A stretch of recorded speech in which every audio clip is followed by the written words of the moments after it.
ओइ पर नाचे छे कमाल।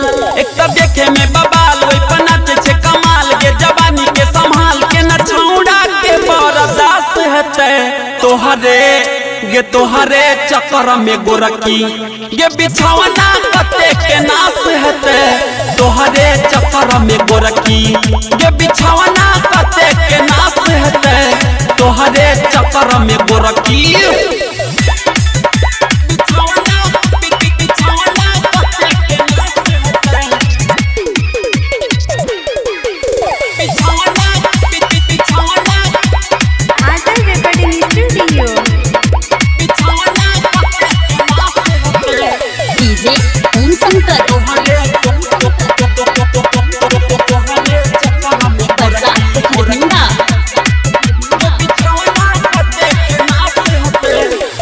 ढोरी देखा के सबके पागल करई छे। नोट लेके छौड़ा सबसे चोली में धरई छे।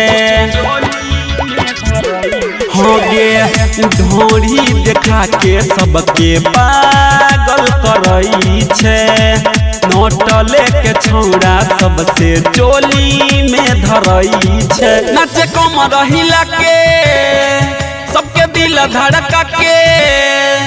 अपन जो बना देखा के सब छोड़ा के लोभा के लगे बात आई कौन खास हेते तोहरे गे तोहरे चक्कर में गोरकी। गे बिछौना कते के नाश हेते तोहरे चक्कर में गोरकी।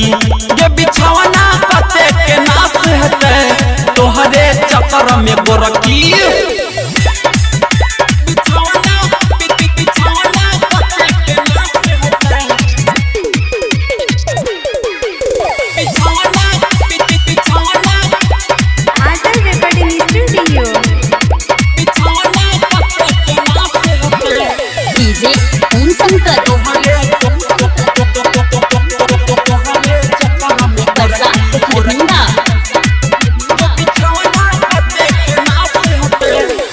छोड़ा तौने तोरा कर देतौ बुरा लगे।